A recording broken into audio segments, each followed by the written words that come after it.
everyone, I'm back. This week I will be making kimchi using this giant cabbage that I have. So for those of you who don't know what kimchi is, it's a salty, spicy, fermented cabbage dish that comes from Korea, and it's traditionally made with a fish sauce. I have made a simple vegan version of the fish sauce, so I hope you enjoy. So for our ingredients, for our recipe, you can look in the description of this video. I'm going to show you what I have so far. I've got this head of cabbage, salt, some type of soy sauce. I use liquid aminos. You can use whatever type of soy sauce you have. A little bit of sugar. I use coconut sugar. Regular white sugar is also fine. Got 1 can of pineapple juice, some warm water, a little bit of fresh ginger, a head of garlic. You want to use a lot of garlic in this recipe, an onion, and chili flakes. These are going to make it spicy, so if you don't like spice, do a little less with the chili flakes. And then some optional ingredients. I'm going to throw in a carrot and some green onion. So the next step is to rinse my cabbage, and then I'm going to cut it in quarters. How many pieces are quarters? 4. So I'm going to rinse my cabbage, I'm going to cut off this bottom base, and I'm going to cut it into 4 pieces. Now that I have my 4 quarters of my cabbage, I'm going to put them in a mixing bowl.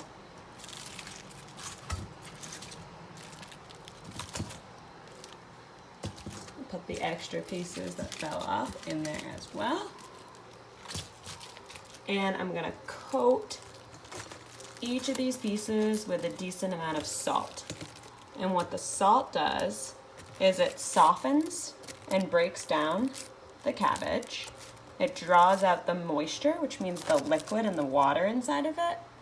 And it prepares the cabbage to be coated by the sauce, which is what we're going to make after we salt our cabbage. Once you feel like you've gotten enough salt in all of the leaves, I don't know if you can see some of my salt here, we're going to let our cabbage rest for about 20 minutes, and we're going to prepare our sauce. So we're going to start with making our fish sauce. So I'm going to do 2 tablespoons of soy sauce or liquid aminos, 2 tablespoons of some type of sugar, 1/4 cup of pineapple juice, and 1/4 cup of warm water.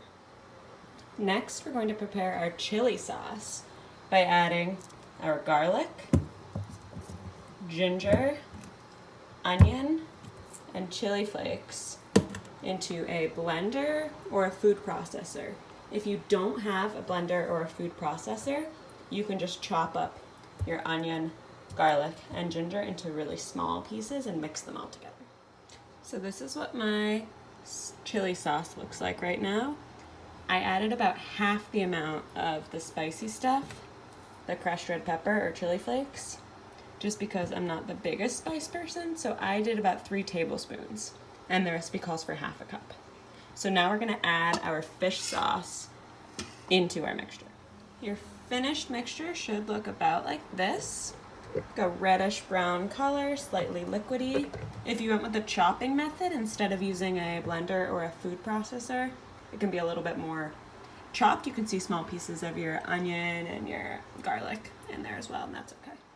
Now I'm going to chop up my green onion and carrot into small pieces, and I'm just going to add it into this blender. I'm not going to turn it on anymore, but I'm going to let it sit, and the word is marinate, so kind of soak up the sauce in here. Again, these are optional, so if you don't have these vegetables, that's okay. Your kimchi will still turn out great. So now it's time to flip our cabbage. We're going to make sure we wash our hands before doing anything like touching our food again. But we're going to flip each leaf of the cabbage over and press it down with our hands. And then we're going to let it sit for another 15 minutes. While your cabbage is resting, now is a good time to clean up your station, wash your dishes, and sterilize the containers you're going to put your cabbage in. So by sterilize, you can just rinse out with soap and warm water and set them to dry. Waiting for our cabbage is the longest part of this process. We have to make sure that it is not super crunchy, and we want it to be like a little bit shrunken. And you'll see most of the salt has disappeared. So mine still needs a little bit of time. You should have like flipped it, you know, this way I'd say about 4 times for it to be pretty good. But I'll show you how mine looks when I feel like it's ready. Okay, my cabbage is ready. You see it's shrunken down quite a bit in the bowl.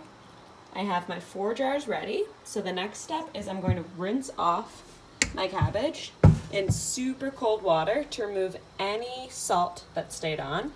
And I'm gonna separate all of the leaves out. And then once that's done, I'm gonna take some paper towels and I'm gonna lay it out and pat the cabbage dry. Now I have my dried kimchi back in the bowl, remove the salt, and I have my sauce. So what I'm gonna do is I'm gonna coat each leaf of my cabbage with sauce. If your hands get irritated easily, I would recommend wearing gloves for this step. So the sauce can be a bit tangy. So once it's coated as much as I want it to be in the sauce, I'm going to put it into one of my jars. Easy. Now I've got all of my kimchi in a jar. Ideally, you want to have a jar where it goes all the way to the top to have the least amount of air, but this is all I had. So I'm going to keep the lid on tight till I'm ready to open it. I'm going to put it in the fridge, and I'm going to wait at least 24 hours till I try it. Thanks for watching. I hope you enjoy your kimchi. Remember, if it's too spicy, add a little bit of sugar, a little less of the chili flakes next time, and the longer that it ferments, the more spicy and strong the flavor will be. Okay, happy kimchi!